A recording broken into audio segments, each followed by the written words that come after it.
Hello friends, welcome to my YouTube channel. मैं बबीता सिंह और आज आपके लिए लेकर आई हूँ मेरी favourite book how to win friends and influence people के चैप्टर नंबर 10 का बुक रिव्यू, जिसका नाम है an appeal that's everybody like. और ये इस चैप्टर का सेकंड पार्ट है। स्टार्ट करते हैं। इसमें क्या था, मिस्टर एच के कोटीज जो एक मैगजीन के एडिटर थे, उन्होंने जब अपना करियर स्टार्ट किया था तो अपने करियर के स्टार्टिंग में उनके पास इनफ मनी नहीं थी अपनी पब्लिशिंग जो कंपनी थी उसको चलाने के लिए। उनके पास ना ऑथर थे, मतलब ऑथर तो थे लेकिन इतने पैसे नहीं थे कि उन ऑथर्स को वो पे कर सकें। ना ही जो उनके कंट्रीब्यूटर थे उनको पे करने के लिए उनके पास इनफ मनी थी, ना ही मार्केटिंग करने के लिए इनफ पैसे थे। फिर भी उनको अपना जो करियर था वो बिल्ड करना था, तो उन्होंने एक ही टेक्निक का यूज किया जो थी an appeal that everybody likes. मतलब उन्होंने उन लोगों से कांटेक्ट किया, मार्केटिंग एक्सपर्ट से कांटेक्ट किया, एडवर्टीजमेंट एक्सपर्ट से कांटेक्ट किया, ऑथर से कांटेक्ट किया और इस तरह से बात की जो उनके दिल को छुई, जो उनके दिल को भाई। जैसे एक एग्जांपल था, एक ऑथर थी जिनका नाम था लुइसा मे एल्कॉट, जो बहुत बड़ी ऑथर थी और उनकी एक बहुत फेमस बुक है लिटिल वुमेन, जो काफी फेमस हुई थी। उनको उन्होंने इसी टेक्निक के थ्रू राजी किया अपनी मैगजीन के लिए लिखने के लिए। उन्होंने क्या किया कि उन्होंने $100 का चेक भेजा, लुइसा के नाम पर नहीं बल्कि उनकी फेवरेट चैरिटी के नाम पर। और ये जो बात थी कि उन्होंने चैरिटी के लिए $100 का चेक दिया, ये बात मिसिस लुइसा एल्कॉट को इतनी पसंद आई कि वो मिस्टर कोटीज के लिए कि मैगजीन में रेगुलर बेस पर लिखने के लिए राजी हो गई।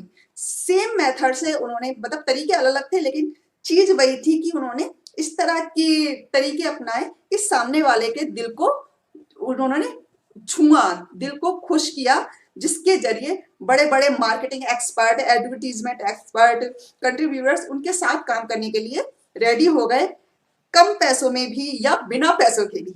और इस तरह से उन्होंने अपने सक्सेसफुल करियर को धीरे धीरे करके बिल्ड किया और करोड़पति पर्सन बन गए। लेकिन बहुत से लोग हैं जो कहते होंगे कि ये सारी नोबल नोटिस की जो मोटिव की जो बातें होती हैं, समाज की बातें, सोसाइटी की बातें, ये कहना वो ये सिर्फ बातें हैं, ये सिर्फ किताबों में अच्छी लगती हैं या कुछ लोगों पर ही फॉलो करती हैं, सब पर फॉलो नहीं करती।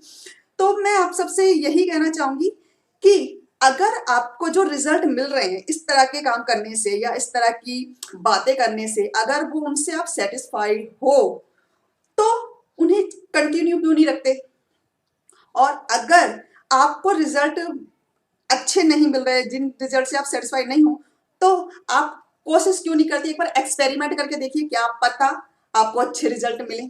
कोशिश कीजिए, एक बार नोबलर मोटिव के लिए काम करके देखिए, देखिए पता तो चले आपको कि इसके रिजल्ट कैसे मिलते हैं। एक्सपेरिमेंट करके देखिए अपनी लाइफ में, बिना एक्सपेरिमेंट के आपको पता ही नहीं चलेगा कि इसके क्या रिजल्ट आते हैं। ठीक है। अगर आपको रियल स्टोरी एक और चाहिए तो इसी तरह की एक स्टोरी है जिसमें क्या होता है कि एक कंपनी थी, उसके कस्टमर थे और उन कस्टमरों को कुछ इशू थे, इसकी वजह से उन कस्टमरों ने कंपनी का जो बिल था उसको देने से पूरी तरह से इनकार कर दिया। 6 कस्टमर थे ऐसे। अब कंपनी थी, उसके रिप्रेजेंटेटिव थे, वो डेली बेस पे उनको कॉल करते थे कि आपका बकाया बिल है, इतना बिल है, इतना बिल है, ये पे कीजिए। लेकिन कस्टमर कहते थे कि नहीं, जो बिल लगाया गया है वो गलत है, तरीके से नहीं लगाया हुआ, इसमें एक्स्ट्रा चार्ज लगाया हुआ है, गलत कैलकुलेट किया गया है, उनका ये कहना था। लेकिन जो कंपनी के जो रिप्रेजेंटेटिव थे वो बार बार एक ही बात कहते थे कि हम आपके घर पे आ रहे हैं बकाया बिल कलेक्ट करने। दूसरी बात कहते थे वो कि कंपनी को अपने रूल रेगुलेशंस के बारे में पूरी तरह से पता है, इसलिए आर्गुमेंट करने की कोई जरूरत ही नहीं है।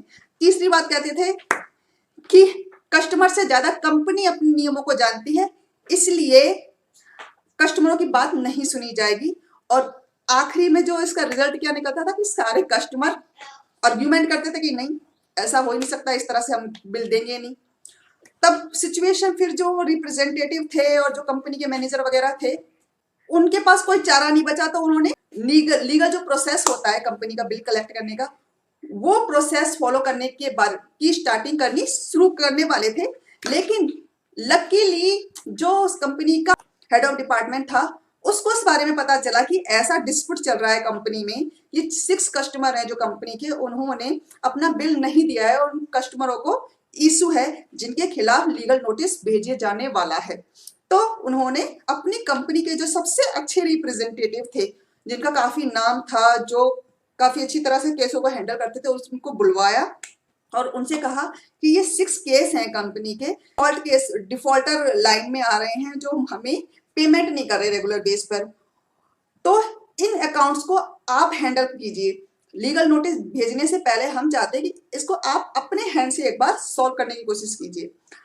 अब नए रिप्रेजेंटेटिव थे, उन्होंने जो तरीके अपना चुके थे बाकी रिप्रेजेंटेटिव, वो नहीं किया। पहला जो स्टेप उठाया, सारे कस्टमर के घर पर कॉल किया और कहा कि मैं आपसे मिलना चाहता हूँ, इस बिल कलेक्ट करने के लिए नहीं, मैं आपसे मिलना चाहता हूँ ये जानने के लिए कि आखिर ऐसा क्या है जो हमारी कंपनी ने आपके साथ गलत किया है।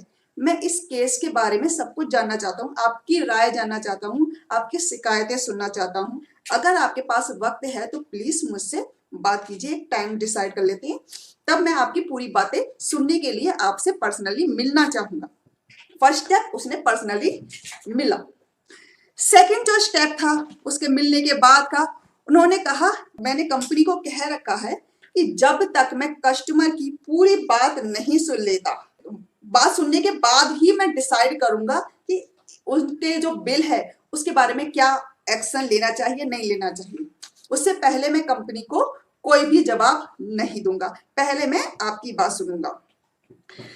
थर्ड जो बात थी, उन्होंने कहा कि यहाँ पर आपके साथ मेरी जो भी बातें होंगी और जो भी डिसीजन होगा उसके लिए पूरी तरह से मैं जिम्मेदार हूँ, मैं पूरी जिम्मेदारी लेता हूँ। अगर आप पैसा नहीं देना चाहेंगे तो मैं जिम्मेदारी लेता हूँ कि आपको पैसा नहीं देना पड़ेगा।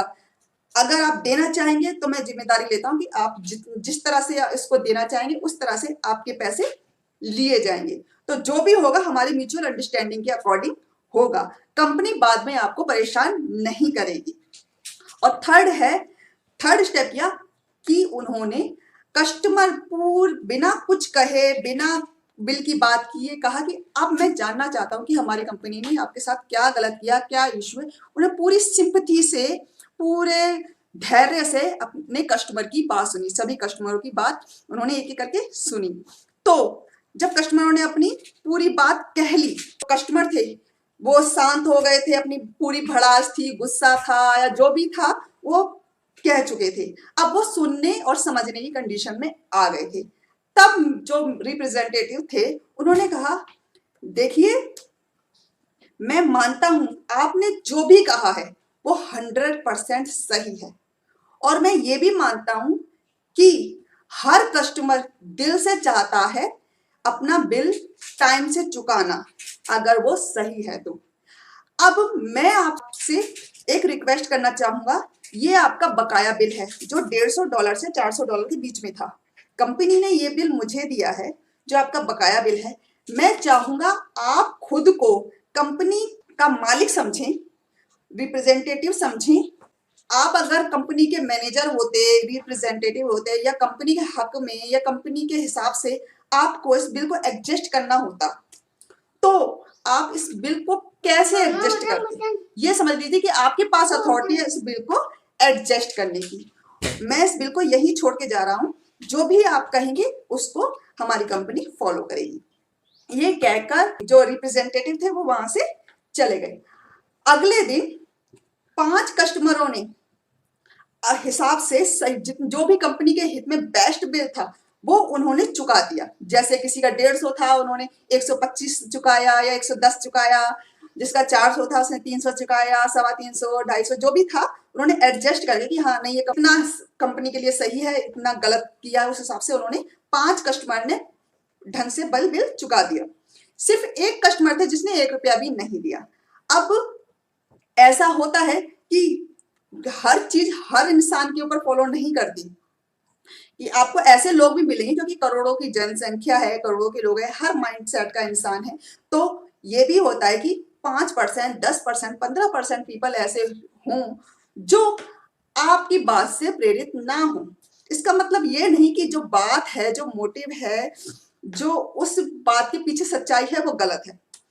ठीक है, जो सर्वव्यापी बात है, जो सारे लोग जिसे फॉलो कर रहे हैं, अगर 80% सही है, 85% सही है, यानी कि वो बात सही है। अगर आपके पास किसी चीज को लेके प्रूफ नहीं है तो ये मान के चलो कि जो सामने वाला बोल रहा है वो सही बोल रहा है, क्योंकि सच्चाई यही है कि ज्यादातर लोग अच्छे ही होते हैं दुनिया में। वो अपने दिल से अपनी जिम्मेदारियों को निभाना चाहते हैं, अपनी जिम्मेदारी को पूरा करना चाहते, चाहे वो बिल भरने की जिम्मेदारी हो, चाहे कर्जा चुकाने की जिम्मेदारी हो। ये सारी जिम्मेदारियां हम जैसे लोग, आप जैसे लोग दिल से चाहते हैं कि हम सही तरीके से अपनी जिम्मेदारियों को निभाएं। हमारे ऊपर अगर सचमुच कर्जा है तो हम उस कर्जे को चुकाएं। ऐसे बहुत ही कम लोग होते हैं जो अपनी जिम्मेदारियों को निभाने से नकार जाते हैं, कहते हैं कि नहीं मैं नहीं निभा रहा। ऐसे मुश्किल से 10-15% लोग ही मिलेंगे, ज्यादातर लोग निभाना चाहते हैं। ये सच्चाई है। तो इस बुक का कंप्लीट सार ही यही है, an appeal for noble cause, यानी कि आप इस तरह की बात करो जो सामने वाले के दिल को छुए। आपकी लाइफ में भी ऐसे केस आते रहते होंगे, डेली बेस पर आते होंगे, आपकी फ्रेंड की लाइफ में, आपकी पर्सनल लाइफ में। तो अपना थोड़ा सा दिमाग लगा के, थोड़ा सा धीरज धर के आप इस तरह की बात करें इस सामने वाले के दिल को वो बात छुए, उसको पसंद आए और वो आपसे इन्फ्लुएंस हो, आपकी वैल्यू करे, आपके सजेशंस को माने। ठीक है, तो आज के लिए इतना ही। आई होप आपको वीडियो पसंद आया होगा। रहेंगे तो खत्म करते हैं। लाइक कीजिए, शेयर कीजिए, कमेंट कीजिए। Have a nice day, bye bye.